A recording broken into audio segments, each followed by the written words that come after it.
Everybody online is calling everything an AI agent, and most of the time they are wrong. There are actually three totally different things people keep mixing up. They cost different money, they break in different ways, and picking the wrong one is the reason some people wake up to a $400 AI bill overnight.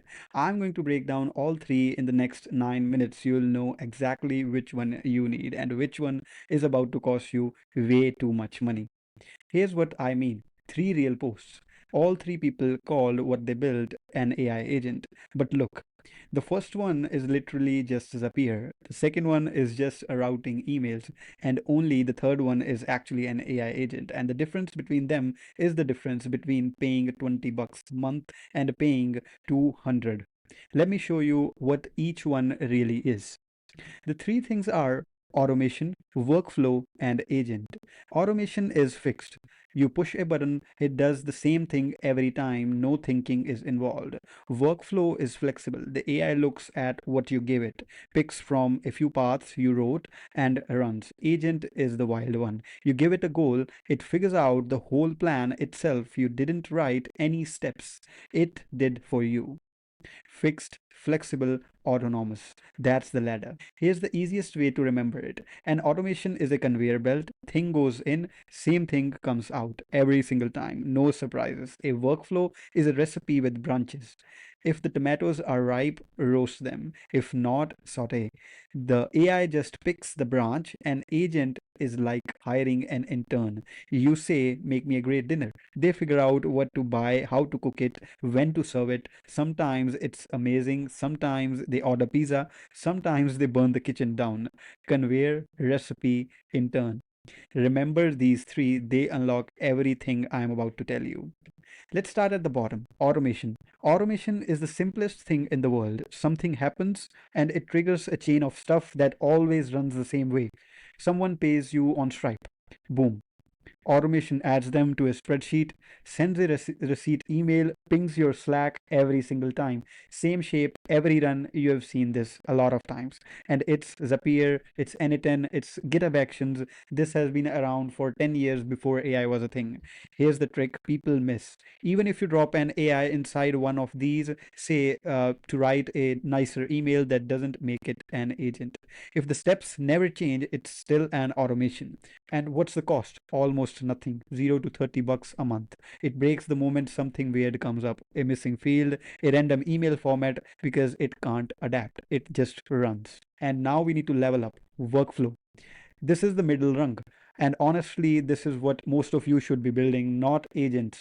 Simplest example is support email lands in your inbox. An AI reads it, decides, is this a billing question, a tech problem, or a feature request? Then it sends the email down a different path depending on what it is.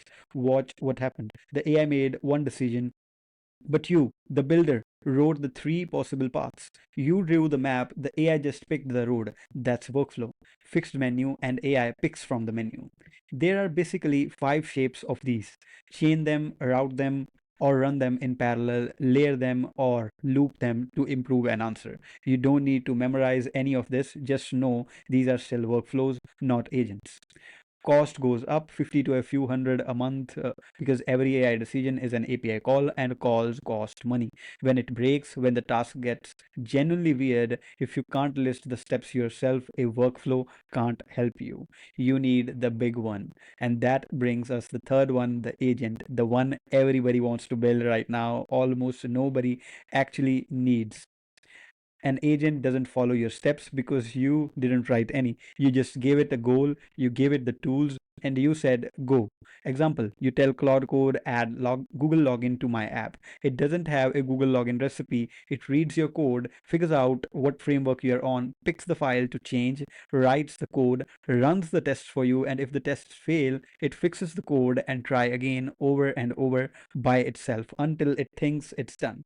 That loop, goal, try, check, adjust, is the whole game, and that's an agent. Claude Code, Cursor Agent, Devin, these are the real ones.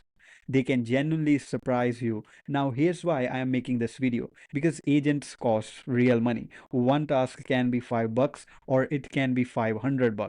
Someone I know kicked off an agent before bed to fix a bug, went to sleep, woke up the next morning to a $400 API charge.